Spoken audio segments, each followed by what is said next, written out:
नमस्कार दोस्तों, स्वागत है आप सबका हमारे YouTube चैनल पर। मैं हूं डॉक्टर करमवीर दहिया। दोस्तों, आज हम बात करने जा रहे हैं शोल्डर पेन के अंदर दवाइयों का जो रोल है उसको लेकर। मोस्टली क्या होता है, जब भी किसी इंसान के कंधे में दर्द होता है तो वो ये सोचता है कि मैं कुछ दवाइयाँ खाने के बाद अपने कंधे को बिल्कुल ठीक कर लूँगा या उससे काफ़ी अच्छा आराम ले लूँगा। तो दोस्तों, यहाँ पर ये चीज़ बड़ी समझने की है कि शोल्डर पेन के अंदर मेडिसिन्स का काम कितना का है।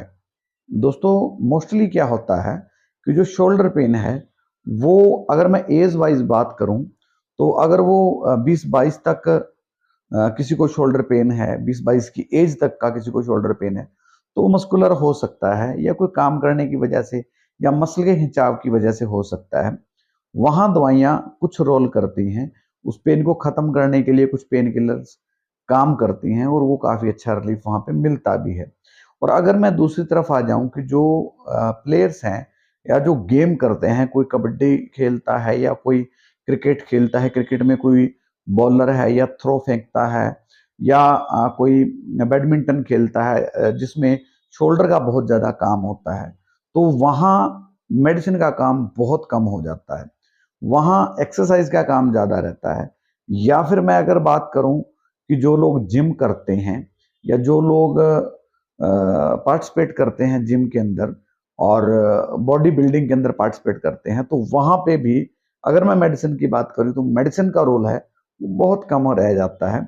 वहाँ भी एक्सरसाइज काम करती है। अगर मैं प्लेयर्स की बात करूँ या मैं बॉडी बिल्डर्स की बात करूँ या जिमर की बात करूँ जो जिम करते हैं, अगर मैं उनकी बात करूँ, तो वहाँ पर क्या है कि कोई एक्टिविटी ऐसी हो जाती है जहाँ पर शोल्डर के आसपास के एरिया में खिंचाव हो जाता है।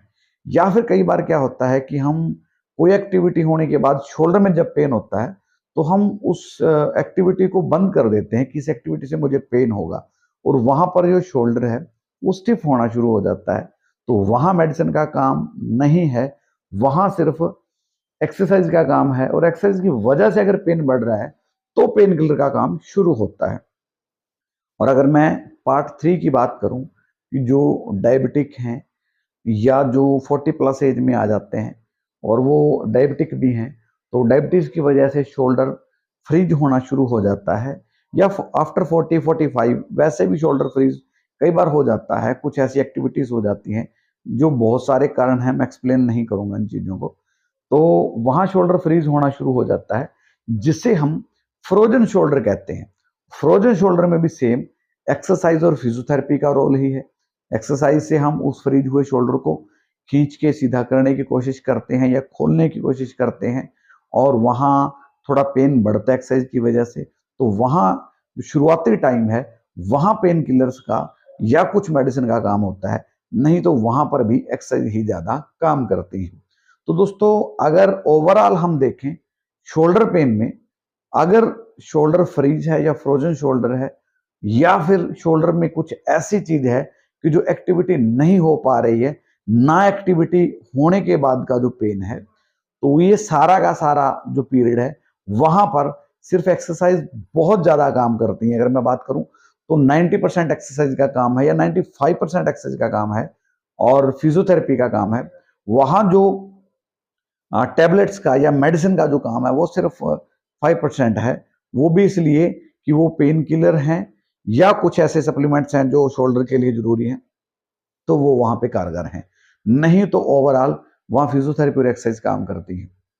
तो दोस्तों, अगर ऐसी ही कुछ प्रॉब्लम आपको कहीं दिखाई दे रही है या आपको है या फैमिली मेंबर को है या किसी को दिखाई दे रही है, तो उनको ये वीडियो जरूर दिखाएं और उनको कहें कि आपको एक्सरसाइज और फिजियोथेरेपी की जरूरत है, ना कि आपको मेडिसिन खाने की जरूरत है।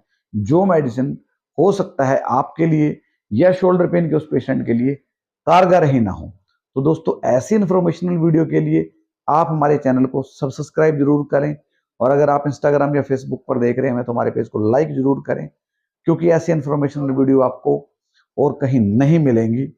और अगर आप हमारे वीडियो को अच्छा प्यार देना चाहते हैं या हमें सपोर्ट करना चाहते हैं, तो हमारी वीडियोस को प्लीज शेयर भी कर दिया करें, ताकि किसी और को भी इनका बेनिफिट मिल सके। मिलते हैं अगली वीडियो में, तब तक के लिए नमस्कार।